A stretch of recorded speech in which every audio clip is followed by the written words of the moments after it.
भारत में एक साल के अंदर प्रोड्यूस होने वाले या बनाए जाने वाले जो सामान होते हैं उसकी सर्विस और उसकी प्रोडक्शन कैपेसिटी को ही मापा जाता है पूरे भारत की जीडीपी के रूप में। तो भारत की जीडीपी वर्तमान समय में है वो अनुमानित है कि पिछले जो अक्टूबर से दिसंबर के बीच में जो थर्ड मंथ बीता है उसमें 7.8 के वृद्धि के साथ भारत ने ग्रोथ किया है, जो एक बहुत ही अच्छी बात है। और दूसरी सबसे बड़ी बात यह है कि भारत पूरे विश्व में सबसे तेज इकोनॉमी के ग्रोथ में इस समय नंबर 1 बना हुआ है पिछले कई सालों से। आप देख भी सकते हैं कि भारत की जो स्थिति है वो कैसे दिखा रही है। भारत की स्थिति के रूप में देखा जाए तो ब्रिटेन का जो टोटल डोमेस्टिक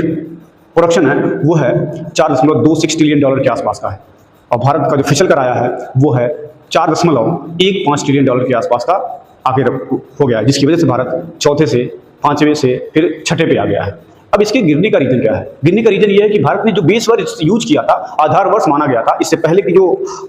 इकोनॉमी की कंडीशन थी वो बेस वर्ष 2011 और 12 को माना गया था। लेकिन भारत सरकार ने पिछले 15 सालों में जो भी ग्रोथ आया है अलग अलग सेक्टर्स में, वो आप देख सकते हैं उस अलग अलग सेक्टर्स की वजह से भारत ने उस एक ऐसे बेस आधार को फिर बदला, और उस बेस आधार को जहां 17-18 करने का विचार चला था, लेकिन कोविड-19 की वजह से वो स्टेबिलिटी नहीं आई और उसको लाया गया 2022 और 23 के ईयर को बेस ईयर माना गया, और उस 23 और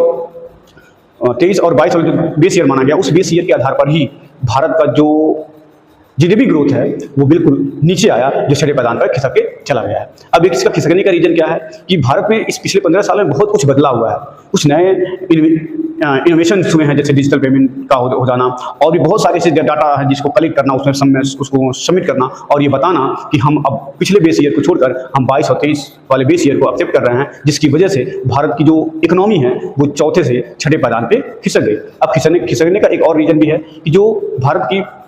विनिमय दर है। अब विनिमय दर क्या है? विनिमय दर ये होता है कि जब भारत कोई भी चीज विदेशों से खरीदता है या दूसरे देशों से खरीदता है तो रुपए के बदले डॉलर खरीदता है और डॉलर में ही अपना व्यापार करता है। अब डॉलर में जब व्यापार करता है तो होता क्या है कि इसमें डॉलर का जो कंडीशन है वो रुपए का अपेक्षा अच्छा है। इसमें ये कह सकते हैं कि रुपया जो है भारत की जो दर है